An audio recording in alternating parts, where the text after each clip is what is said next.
આજના આધુનિક યુગ,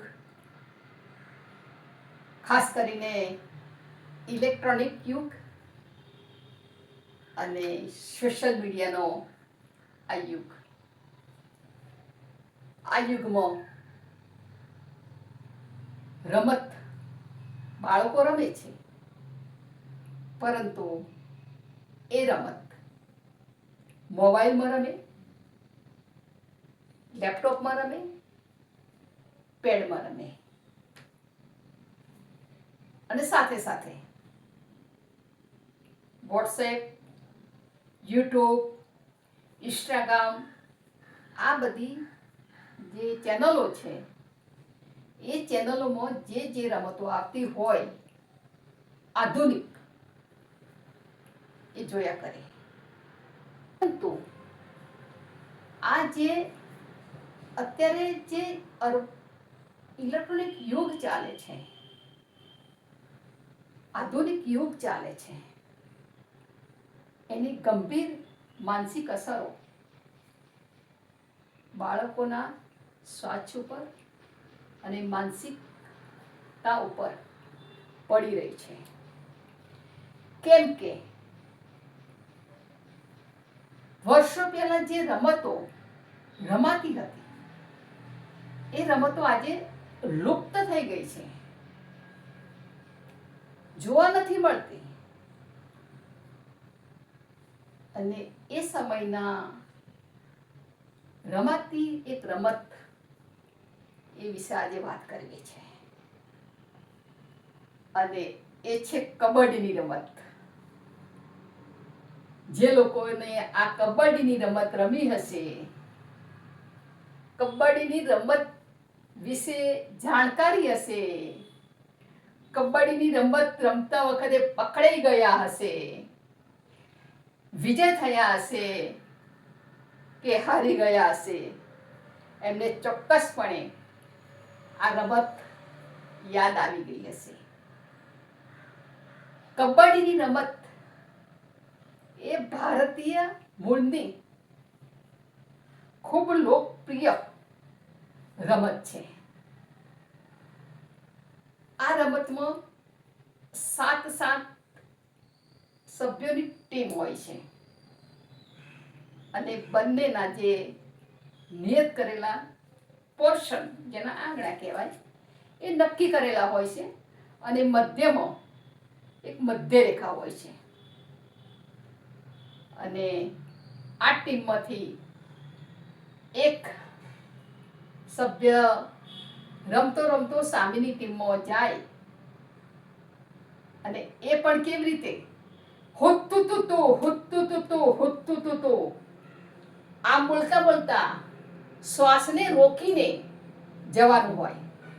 અને સામેની ટીમના સભ્યના આંગણામાં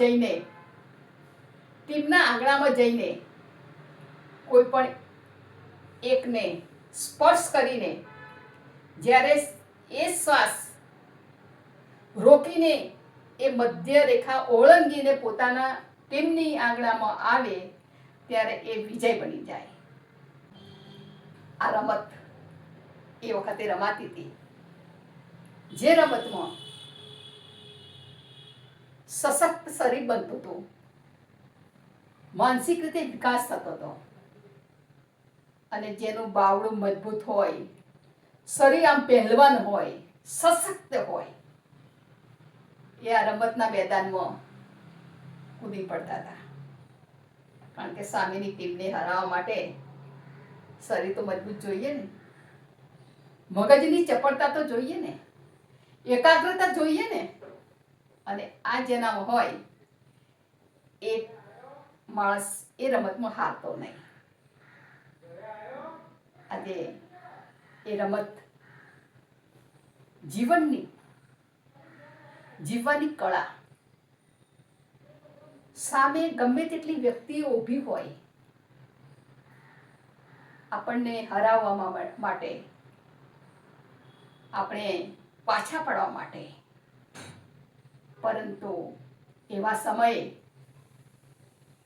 કઈ તાકાત વાપરીને શારીરિક અને માનસિક તાકાત સાથે જ્યારે એ લોકો સામે જઈએ ત્યારે ગમે તેટલા માણસો ઊભા હોય અને તેમ છતાં પણ જો એને હરાવીને વિજય બનીને આવે એ આ રમત શીખવાડે છે. આ રમત એ જ શીખવાડે છે કે જિંદગીમાં આવા મોટામાં મોટા પહાડ તો આવશે, સામે દુશ્મનો ઊભા છે અને એ દુશ્મનોને કેવી રીતે માત આપવી, કેવી રીતે ચપળતા દાખવીને બુદ્ધિ ચાતુર્ય રીતે વિજય મેળવવો એ આ શીખવાડે છે. અને આ રમત જો આજના જે વડીલો છે એ વડીલોની જો ખબર છે તો બાળકોને, નવયુવાન છોકરાઓને આ રમત વિશે જ્ઞાન આપે. જ્યાં ખુલ્લા મેદાનો છે તે મેદાનોમાં આ રમતની જો શરૂઆત કરવામાં આવે તો બાળકોને આ રમત રમવાની ખૂબ મજા પણ આવશે, માનસિક અને શારીરિક રીતે સશક્ત પણ થશે અને આજની જે વિકટ જિંદગી છે એ જિંદગીમાં કેવી રીતે સહજ અને સહજતાથી આગળ વધવું એ પણ શીખવા મળશે. કેવી સરસ આ રમત છે કબડ્ડી. જો મારી વાત ગમી હોય તો મને જણાવજો.